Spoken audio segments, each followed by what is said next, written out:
challenge is because I'm tired of y'all not having a business plan. I'm just gonna be honest.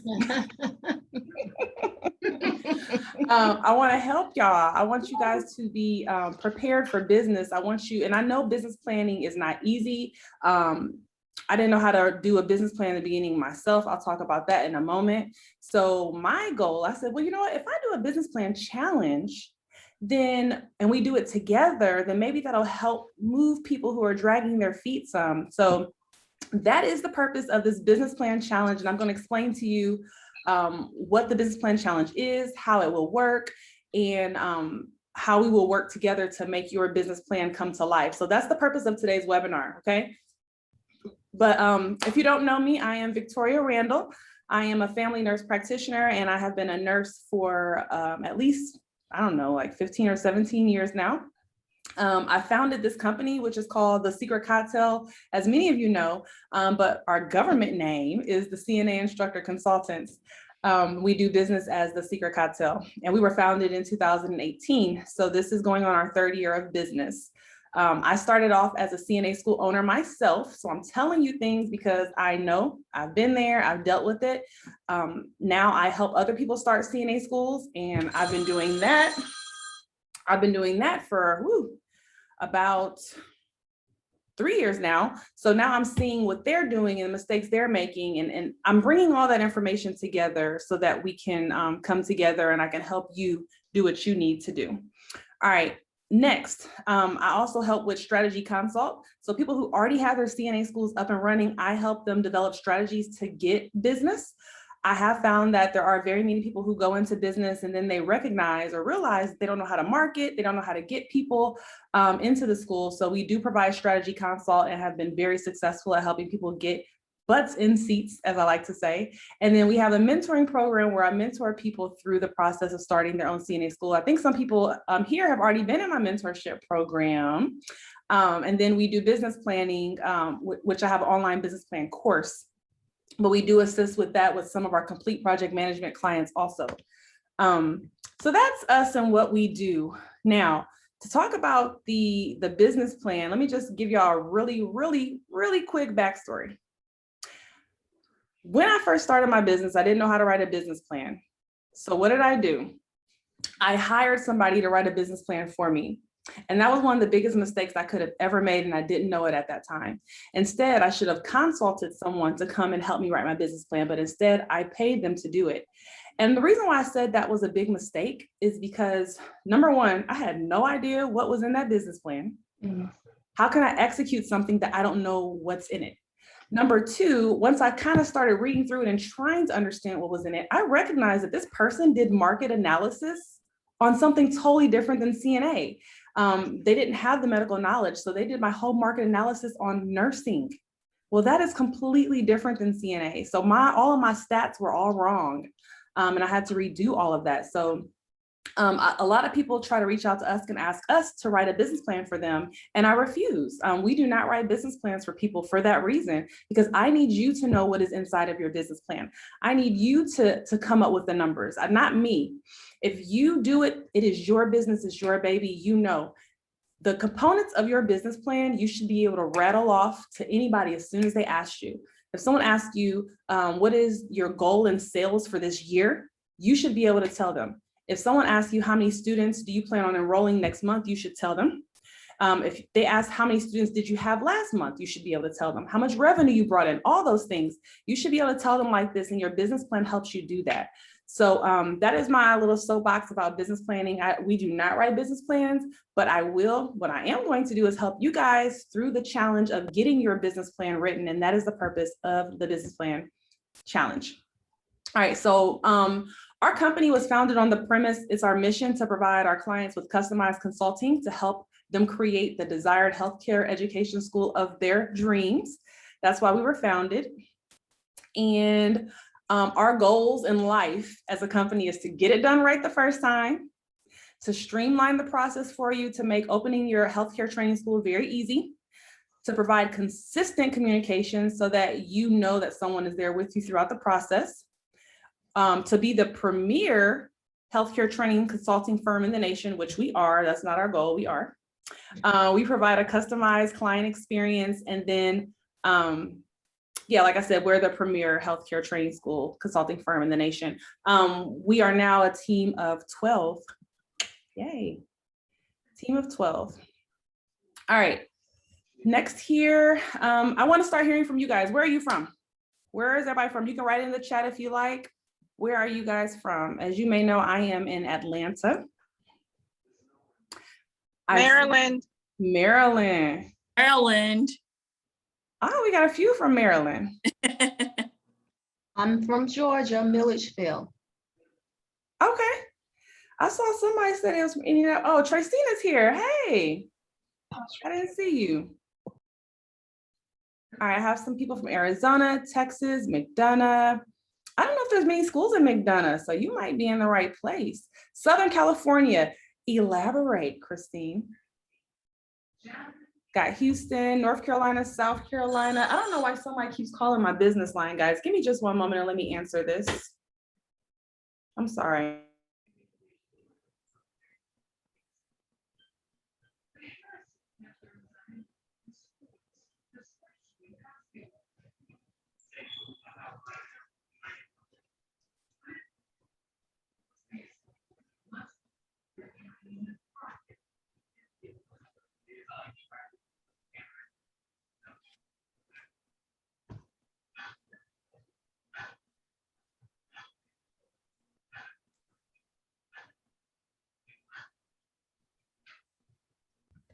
Okay, sorry about that, guys. Someone was trying to get into the meeting, I guess.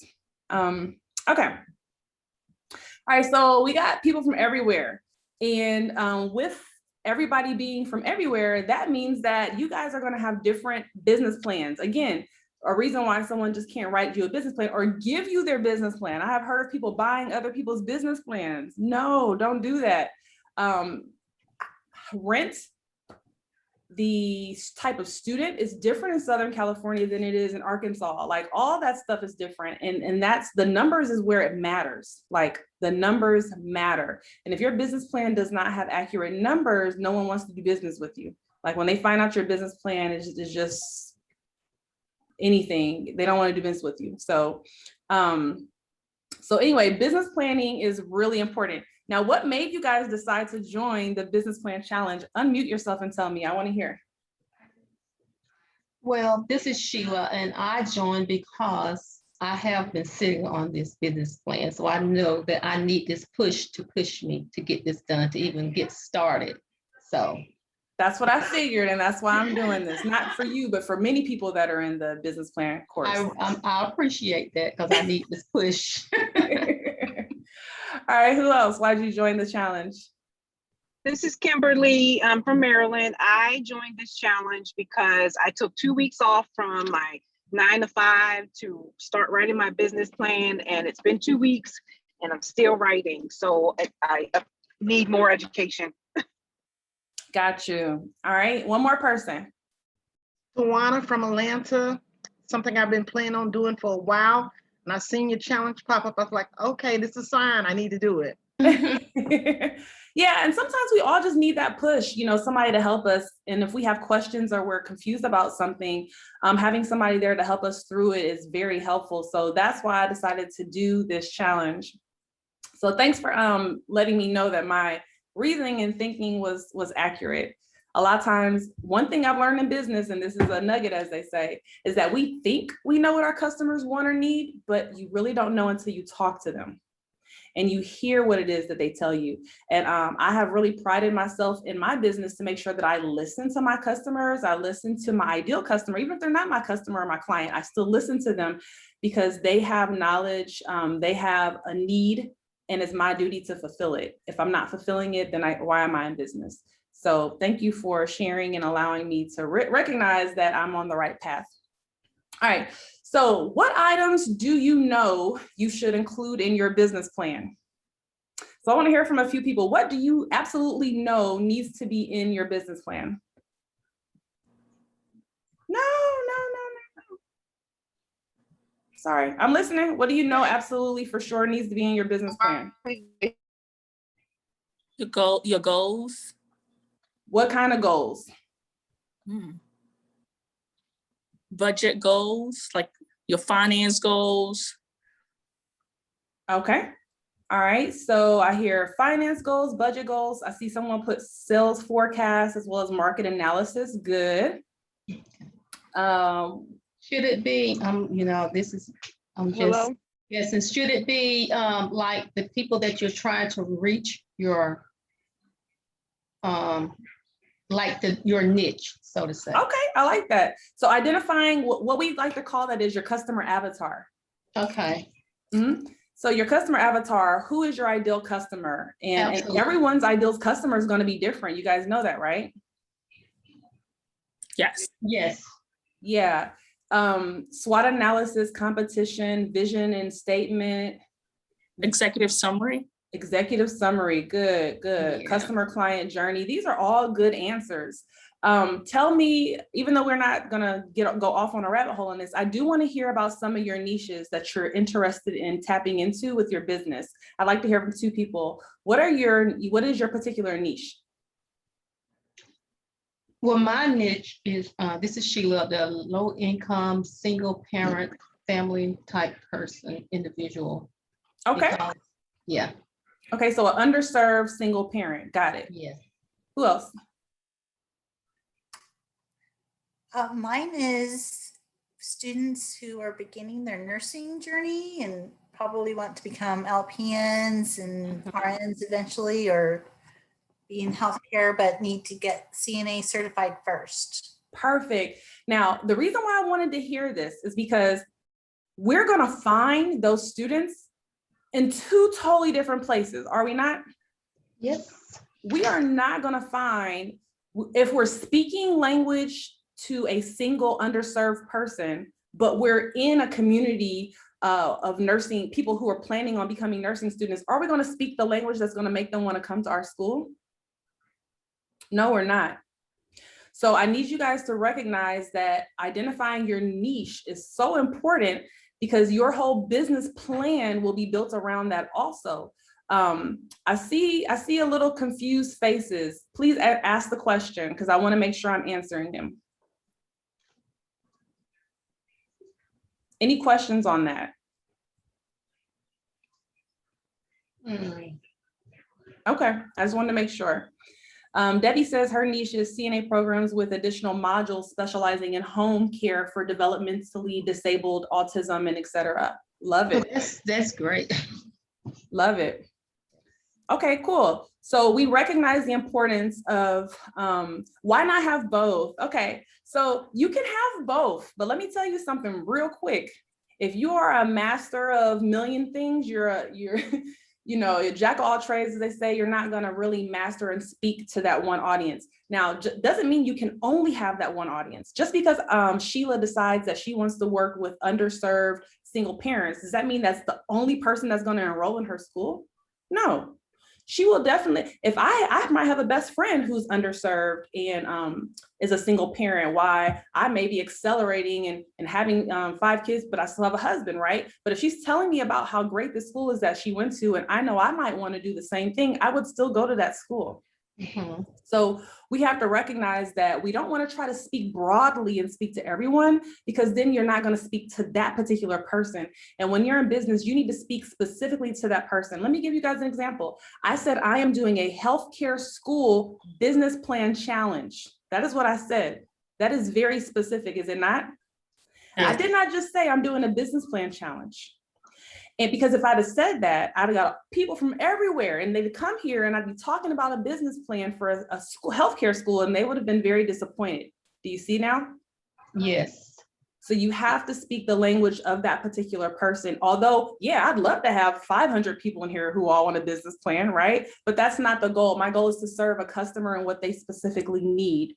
And if I get other people or capture other people in the process, great. But I definitely want to hone in, and that's where you find your niche. And then you grow from there. You can grow from there, but it is not my suggestion to have 5 different ideal customers in the beginning. And as we start developing service lines and sales funnels, you'll see why, because you need a different sales funnel for every person, and that becomes a lot.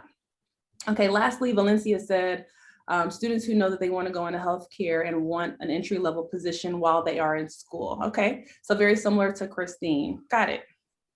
All right, so now that we know what items you should include in your business plan, because that's what you guys said, but guess what?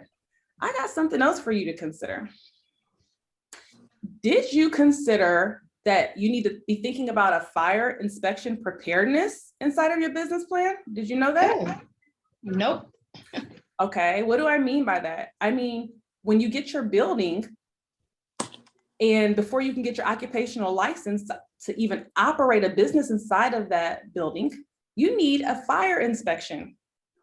Now, quick story, I went into a building that had been occupied by the previous tenant for 20 years, okay, 20 years, and she left and I came in behind her. Well, guess what? It was very behind on code. Let's just say that. There were no illuminated signs for exits. There were deadbolt locks all over. There were no sprinkler system. I mean, everything you can imagine that would be missing was missing in this building. And little known fact, when you rent a building, whatever is going on inside that building is usually up to you and not the tenant, not the landlord rather. Mhm. So what did I have to do? I had to go and get exit lights put in that illuminate. I had to go and get locks changed that weren't dead bolted. I had to go and do all these things that cost me money. And then I was able to get a fire inspection. If I would have had a fire inspection by the city, I would have failed horribly. And that would have been money wasted because you have to pay for the fire inspection, usually depending on where you are.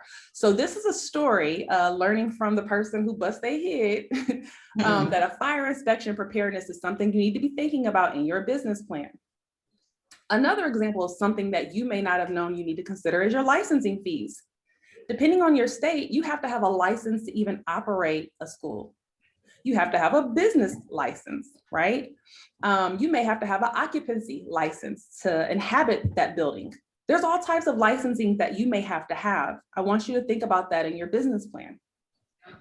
Marketing costs. I didn't hear anybody say anything about marketing costs. Without marketing, you don't have a business. Just because you open up a CNA school doesn't mean people all around are going to know you're there. You have to tell them. How do you tell them that? What are some ways? Through the internet. Yes. Definitely the internet. The Yeah. internet that costs money. Analysis and marketing plan, but I got cut off. What are other ways that you can market? Social media. Yes. Okay, social media. So we need to be Facebook ads. thinking about all the avenues that we want to do marketing and think about how much that might actually cost us. People need to recognize, I want y'all to recognize that marketing can be expensive in the beginning because you're trying to figure it out. So think of, you need to think about a marketing budget. We'll talk more about that later. Location maintenance. An example, you may sign a lease to a place where you are responsible for the AC if it goes out, or you are responsible for the water heater if it goes out.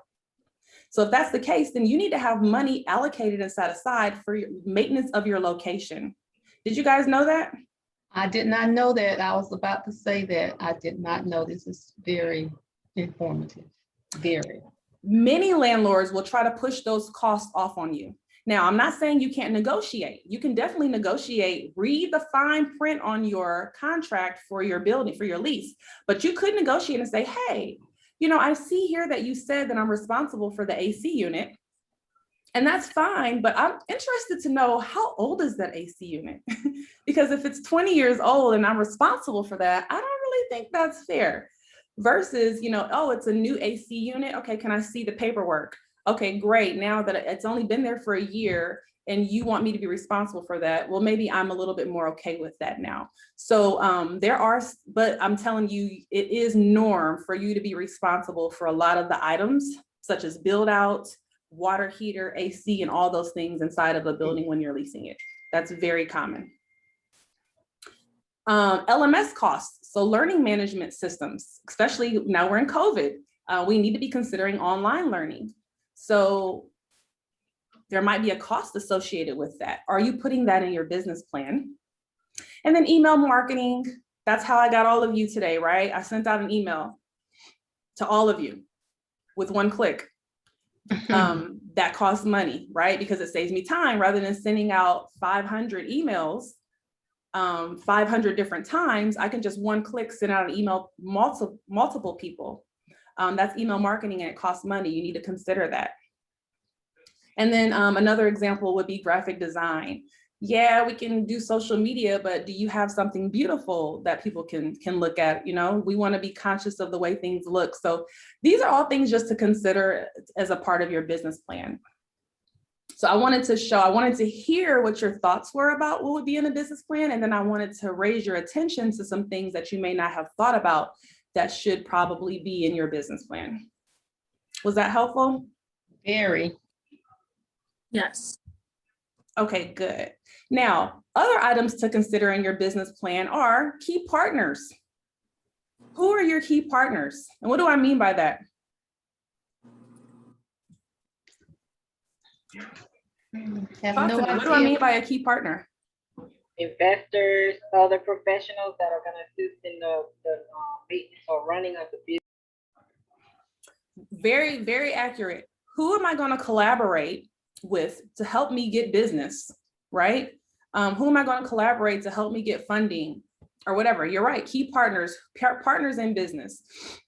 Another one would be key suppliers. What do I mean by that? DME companies.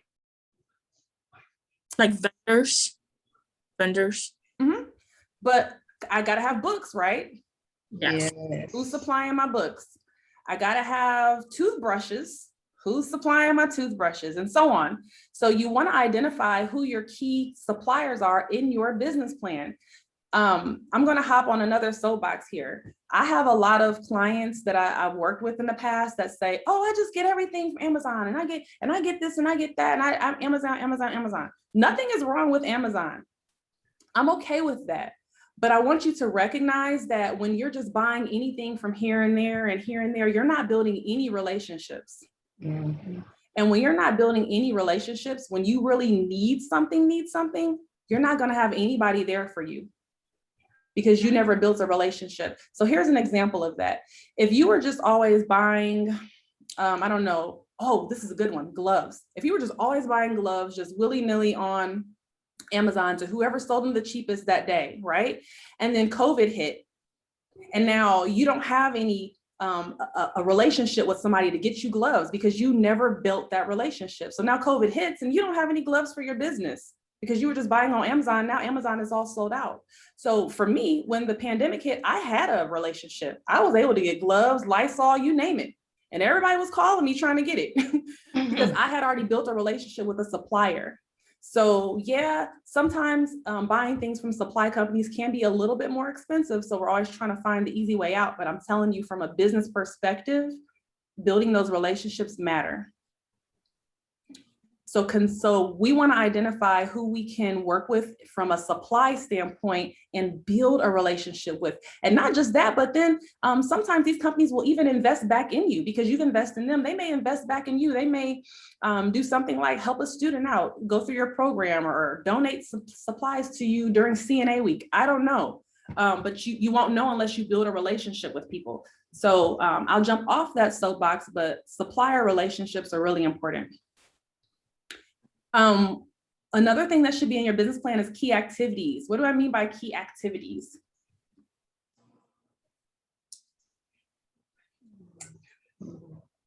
Okay, so key activities are the things that you do every day to make your business run. What is it that you need to do every single day to make your business run? Maybe a key activity is you got to answer that phone when it rings, right? And if you can't, maybe you got to put somebody there to answer it. So now my business plan tells me, oh, I didn't think about it. I might need a secretary to answer the phone, right? Because that's a key activity in my business that I'm doing. Another key activity you may be doing in your business is building relationships with people in the community. Well, if you're opening a CNA school and you're teaching and you're running the business, who's out in the community building relationships with partners and going to those meetings that the labor department had, or a meeting that the Chamber of Commerce had? Who's doing those activities to get you relationships? You need to identify who or when you can. Then we have key resources. Key resources is kind of like suppliers, but it's more like human resources, if you will. So what type of people do I need to make this business operate? Maybe a resource is an instructor, right? Maybe you need an instructor, or you have a module where your students have to learn how to write a resume. So maybe you have a resume specialist come in. That's a resource that you're pulling in to help your students.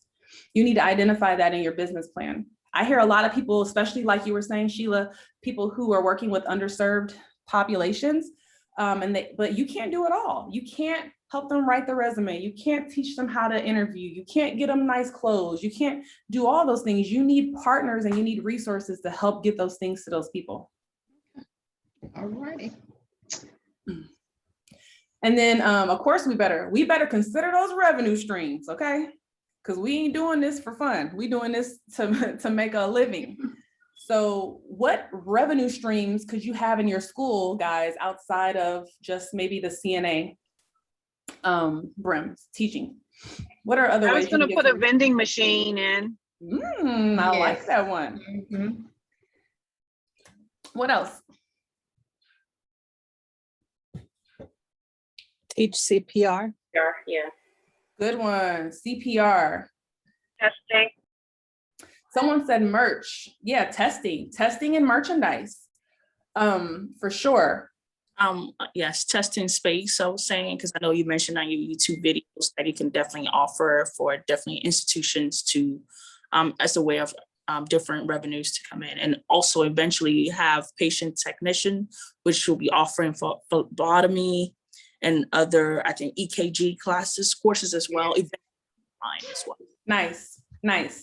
So we can have multiple revenue streams within our organization, but guess what? Each revenue stream needs to have its own goal. So if I was doing CPR, then maybe I had a goal that I'm teaching. I always do numbers. I don't, for CPR, I want to bring in 3,000 this month. Okay, well, 3,000 means I need to teach, 25 people. Okay, bet. Now my other revenue stream was merch, these t-shirts. Okay, I know I'm gonna have 30 students come through this month. I want them all to buy a t-shirt by the time they graduate. Okay, 30 t-shirts times 25, bam, that's how much I want for that revenue stream. So you need to look at all your revenue streams and you need to allocate a goal for income for each one of those revenue streams monthly. That's a part of your business plan. State testing, yes. I wanna make sure that I have 20 people come through and test at my site monthly. And sometimes people try to say, well, I can't, I can set these goals, but I can't figure out who's going to and who isn't. Okay, but if you never set a goal, you're never going to try to achieve it. You have to set a goal to try to achieve it and build those key partnerships, right, with people at the other CNA schools, maybe to let them know you are a testing site and they can send students to you. Just because someone is our quote unquote competitor doesn't mean they can't be our friend in business. All right. Any questions about these items to consider? Oh yeah, renting your space, Sharina. And thanks for bringing it up real quick, because I do want to plug a website called PeerSpace. There's a website called peerspace.com, and it's like an Airbnb, but for businesses. So you can list your business on there and people can rent your business out. So let's say you had a week in between classes where you weren't doing any business. You were just prepping for the next class. Well, you could put your business on PeerSpace for that week.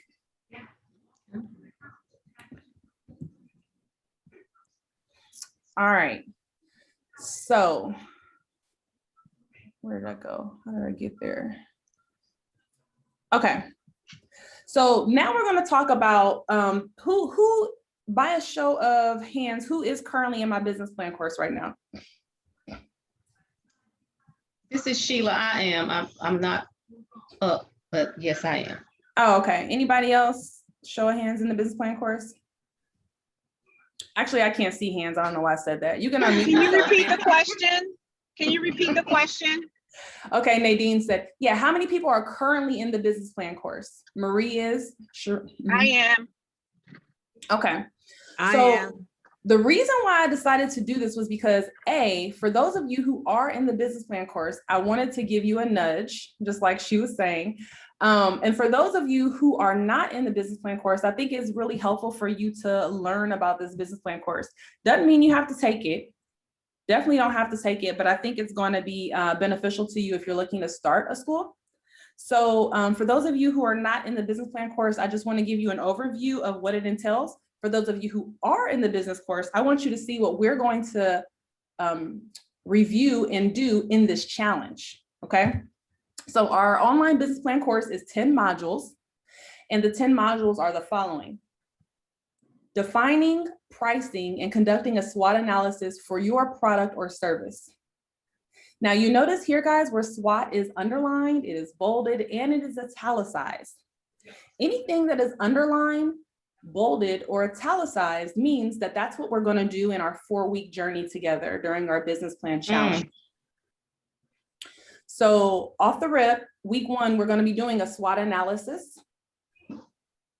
Our business plan course includes marketing plans. So there's marketing research, but for me, I want to make sure that we conduct a sales forecast. I'm all about you understanding how much money you're going to bring in. I don't want you doing any of this if you're not going to be profitable. And I don't want you doing any of this, getting into it, thinking that you're going to make a certain amount of money, but you don't know for sure. We all have hearts. We all want to help the world. I get it. But we have to make money in the process, period. It got to make sense. So I wanted to make sense for you. Next is your operational plan. So again, remember we talked about suppliers, location, and personnel. Well, we're going to talk about suppliers. I need you to, don't tell me I'm going to include uniforms and I'm going to include shoes and I'm going to include blood pressure cuffs in my tuition. And then I say, okay, great. Where are you getting your blood pressure cuffs from? And then you say, I don't know. You can't say, I don't know. You need to know. You need to say, I'm getting it from this company and this is how much they cost.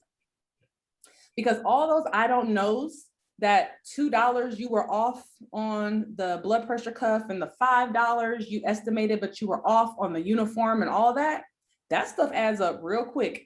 And before you know it, every month you got about $1,000 worth of stuff that you did not even account for because you were estimating and guesstimating. I need you to know. So by the time we're done, you should know who your suppliers are, how much each item is going to cost you, and so on, okay? Another module is about the company description, about management, personal finance.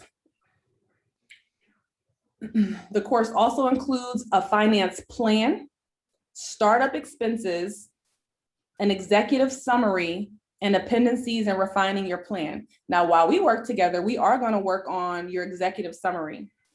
And the reason why we're going to work on your executive summary is because I find so many people, they don't know how to convey their story in a compelling way. And that is the purpose of your executive summary. No one wants to read this boring summary. Victoria Randall is a family nurse practitioner and she's been one for 13 years. And she started the CA school in 1992. And that's the end of the executive summary. And no, your executive summary really needs to be compelling because it's the very front of your business plan. It's what people are going to see first. And it needs to make them think that they want to look at the rest of the business plan, number one. Number two, it makes them relate to you. It makes them understand why this endeavor is so important to you. They need to know that if they're going to partner with you, give you money or whatever they're going to do, that your heart is all in and this is why. So we really want to utilize our executive summary to not only tell who we are, but to tell why we're qualified to do this and why we're even doing this. What is our story? Why are we doing this? And I need you to be able to do that in a very succinct way. So executive summary together, I think is going to be really important for us to do. So that's why I added it as one of the 4 things that we'll do over the 4 weeks. So the business plan challenge works as follows.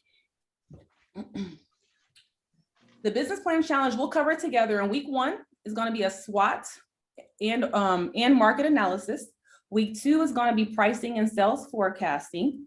Week 3 is going to be developing our suppliers, and actually that should go vice versa. Week 3 needs to be identifying our suppliers, and then week 2 needs to be pricing and sales forecasting because you have to know your suppliers in order to price. And then week 4 is going to be the executive summary. We always do the executive summary last Even in the business plan course, we do it last, although it is the very front of your business plan. And that is because sometimes I find that as we work through these things and we do, like, for instance, our market analysis, and we see our competition and what they're doing wrong, and it just brings the fire in us as to why we're doing this, and we start remembering why we do this. And the more we remember why we're doing this, the more we're excited about who we are, what we're trying to do, the change we're trying to make in the world, and that will show in your executive summary. And I need that fire to be in you when you're writing your executive summary, okay? Also, here are the weeks, the actual days. So let me know if this would work for just about everybody. It's going to be week 1, August 3rd, week 2, August 10th, week 3, August 14th, and week 4, August 24th, 7 p.m. each day, and that is Eastern Standard Time. Okay, let me see. In each one of these sessions, what we'll do is we will be working side by side through these things together as a group, okay? And if you are going to be committed to come, I need you to come.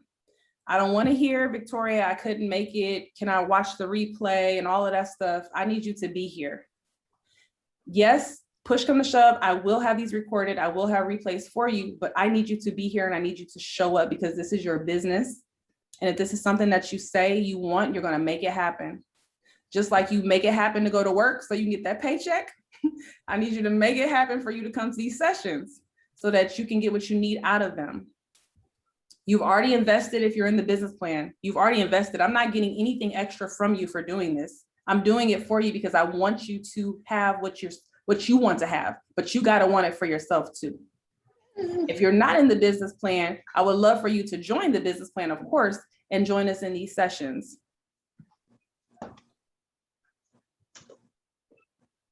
So you might ask, well, what do you need really to join? Again, if you're currently in the business plan course, you're going to automatically be enrolled in this. You're going to start receiving these emails to come to each one of these sessions.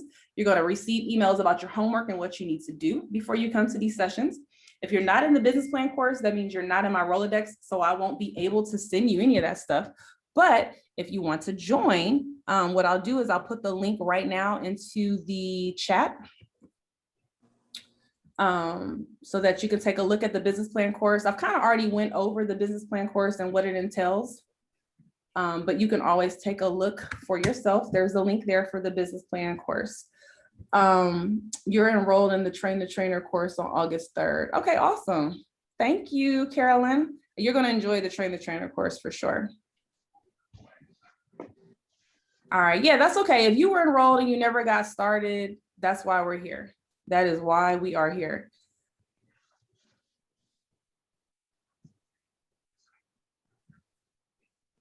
All right, for those of you, anybody know Miss Laura?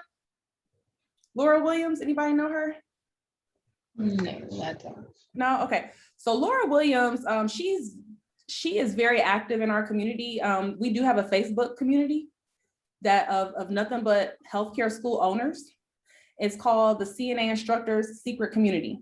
So if you're not on Facebook in the group, please consider joining. It's a free group. We share information. Laura is very active in that Facebook group community. She's one of my past clients, and she literally went through like all levels. So she initially started with our business plan course and she took it. And then she went to our mentorship program, and then she launched her CNA school out in Texas last year. And if you've been on my YouTube channel, you saw when I went to her grand opening and celebrated her school. Her school has now grown, and she has a new space that's larger, and they even added HVAC to her school too. So she now has medication aid, CNA, and HVAC to her program, and she has grown significantly since we first met. I'm very proud of her. But she's an example of a person who did go through our business plan course and learned a lot and was able to execute as she went through. So she actually gave us a review on our website, and she said, I have to give props, kudos, and whatever other terms qualifies to Victoria Randall's business plan course. I asked one of my great friends and previous supervisors to be a business advisor for our school. He began to ask several questions about sales, forecasting, projections, profit, loss, competitors, and etc. I was able to answer all of his questions without fail. I was so proud of myself and thankful that Victoria had all the resources I need to be successful. We can talk the talk and walk the walk. Don't drag your feet. I promise it is worth it. And it really is. And those of you who are in the business plan course, again, don't drag your feet. Who's ready to start? I am, because I've been sitting on this for a while. So.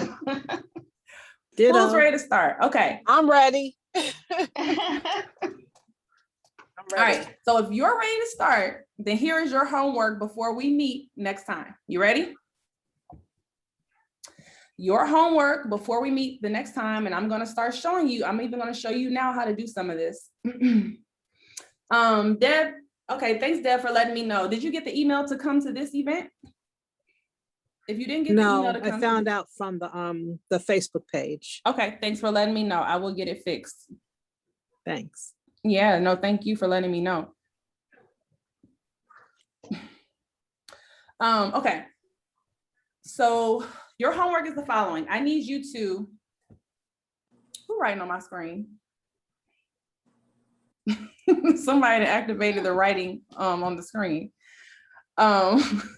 I've seen this before, but anyway, okay, I need you to find out who your competition is, and do not use Google to find out who your competition is. Why am I saying do not use Google to find out who your competition is? Anybody know? Guessing the search won't be outdated. It might be outdated. And guess what? Just because you start a business doesn't mean you magically appear on Google. No, you have to actually go and register yourself and put your business on Google. Do you know how many CNA schools out there have never done that? I'm going to estimate and say over half. So if you went to Google and you were doing a search looking for your competition, you're not going to find your true competition there, because I promise you 1 out of 2 CNA schools did not register themselves on Google. So where do you need to go? You actually need to go to your state's website. Okay. So let me tell you what I mean by going to your state's website. Every state shows you, here, let me bring up a browser. Every state shows you exactly all the approved schools, so that you don't have to guess. And so students don't have to guess, right? Because that's not fair. Like if I'm a student, I should know whether or not a CNA school is actually an approved CNA school or not. So if you go to our website, and we have a lot of resources on our website, guys, you got to use them. So if you go to our website, thesecretcocktail.com, we have a place where all links to all CNA school approving bodies is located. And so you can go on there. Let's see, if you click this little ellipses right here and you go to state requirements on thesecretcocktail.com, when you go to state requirements, every state is here. And there's the application. Yeah, but you don't see You're your not showing your screen. It's not showing your screen. I'm sorry. Thank you for telling me. No, that ain't it either. Hold on.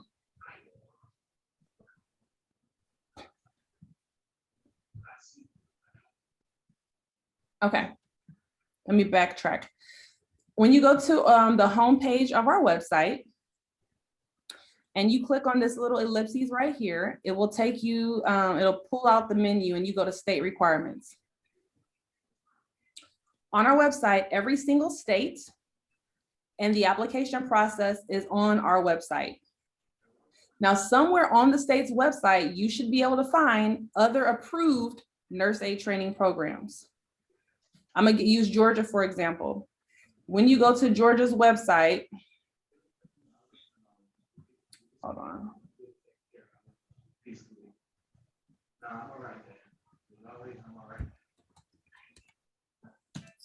I just remember theirs was a PDF, so Georgia Nurse Aid Registry. When you go to Georgia's website, there is a link that tells you that you can look up all approved CNA programs. And this is for every state, California, Texas, you name it, doesn't matter. They have to put that information for everybody to see so they can know whether or not they're going to an approved program.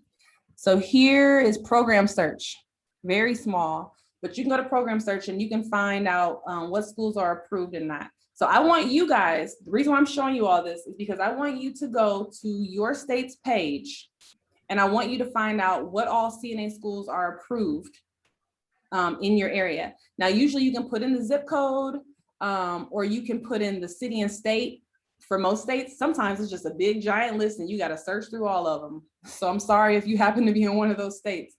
But regardless, I want you guys to identify at least 3 CNA schools in your area.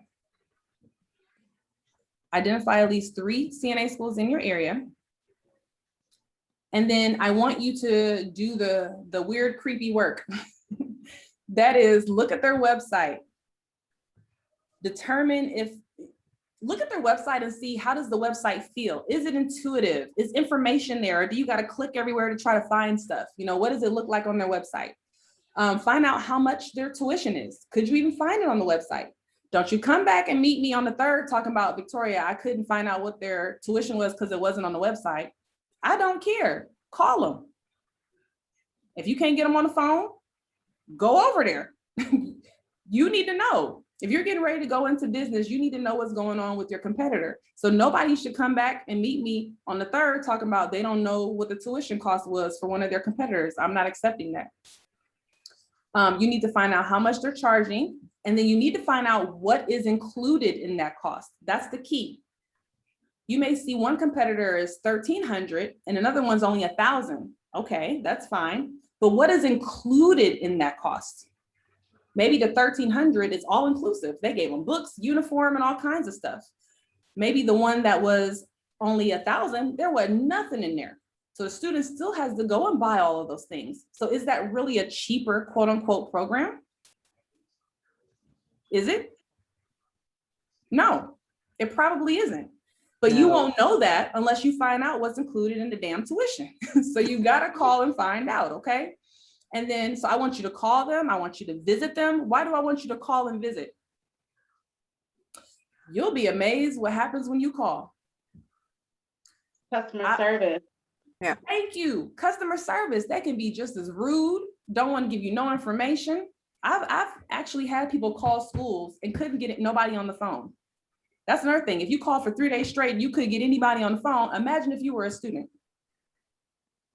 That's a good thing to know about your competitor. Now I know that you don't have a secretary and you're probably running a one-man show, and now I can get all your students.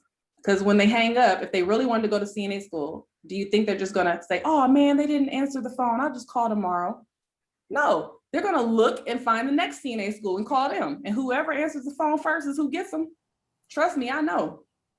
So we wanna call to see if they're answering, what their customer service is like.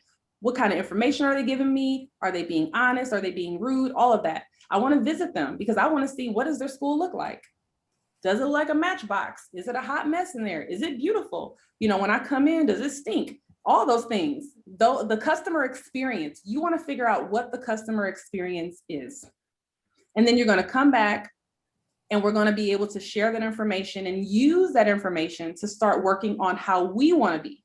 You don't know how you don't want to be until you experience it, right? You can put that in your SWOT analysis, right? Yes, ma'am. Your SWOT, yeah, okay. Yes, ma'am. So if you're joining the challenge, that is your homework.